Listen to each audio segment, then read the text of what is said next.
Hey everyone! So, whether you're starting an internship, picking up some freelance projects, or landing that first job after graduation, there's this one huge question you've got to answer. Are you an employee or are you self employed? Trust me, the answer makes a massive difference to your wallet, and today we're going to make sure you know exactly where you stand. That way, you can avoid any nasty surprises from the tax man down the road.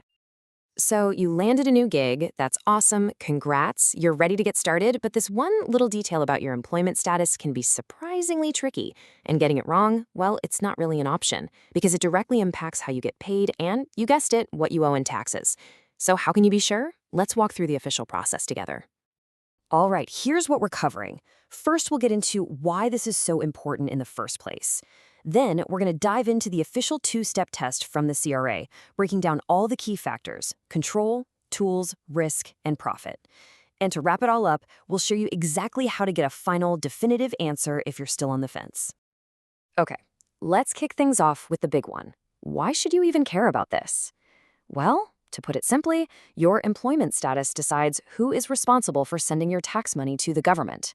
If you get this wrong, you could be facing a surprise tax bill you weren't expecting, not to mention penalties and interest.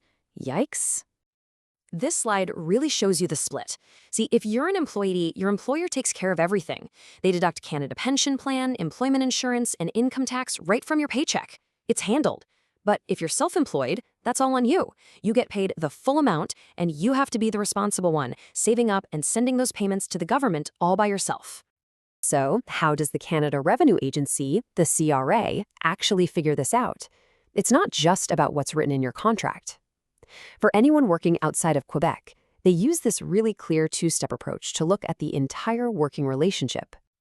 Okay, so step one is all about intent. What did you and the person paying you originally agree on? Was the plan for you to be an employee, or were you being hired as a separate business to provide a service? But, and this is the important part, then comes step two, which is all about the reality of the situation. The CRA looks at the facts of your day-to-day work to see if it actually matches that initial intent. And here's the key takeaway. What you actually do and the real conditions you work under will always outweigh whatever the contract says. Right, let's get into those facts. The very first set of factors the CRA looks at boils down to a really simple question. Who is really calling the shots here? This is all about the level of control the person paying you has over your work and who's providing all the gear to get it done. Now, this is a super important distinction. Control isn't just about a boss watching your every move. It's about their right to control what you do. So even if they're pretty hands-off and don't use that authority every day, the simple fact that they have it is a big check mark in the employee column. And you can see how this breaks down. If you're an employee, the payer is usually the one setting your hours, supervising your work, and you probably need to get permission to go work for someone else. But a self-employed person? Totally different story. They work independently, they set their own schedule, and they're free to have multiple clients at the same time. And what about the actual stuff you use for the job? Well, if the company provides your laptop, your software, your desk, that points to you being an employee. But let's say you've made a significant investment in your own gear, like you bought your own professional camera, you pay for specialized software, or you use your own vehicle for work and you're on the hook for all the repairs. That is a very strong sign that you're self-employed. The second major factor is all about the money. Yeah, the CRA really wants to know who is taking on the financial risk and who has a real opportunity to make a profit. This really gets to the heart of it. Are you just working in a business, or are you actually running your own business? Think about it. An employee is generally protected from financial risk. Their work expenses usually get reimbursed. But for someone who's self-employed, it's a completely different ballgame.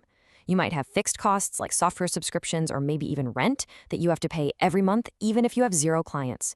You might be paying to advertise your services. And if you don't deliver on a contract, you could be on the hook financially. That's a real business risk. And that financial risk is tied directly to this next idea, the opportunity for profit. Now, this is way more than just earning a sales commission or a bonus. It's about your ability to actually manage the business side of things to increase what you take home. Can you work more efficiently to lower your own costs? Can you negotiate a higher fee for a project? That's what they're looking for. So you can see here employees usually get a set wage and they might get benefits, but they can't actually lose money from doing their job.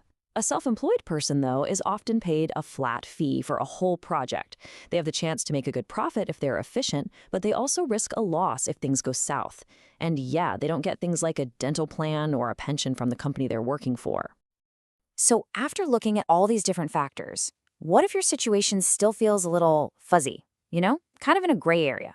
It happens all the time. But the good news is you absolutely do not have to just guess and hope you got it right. There's a formal process to get a crystal clear answer. This is probably the most important thing to know. You can take all the guesswork out of this. Both you, the worker, and the company paying you have the right to ask the CRA for an official ruling. They'll look at your specific situation and give you a decision that clarifies your status once and for all.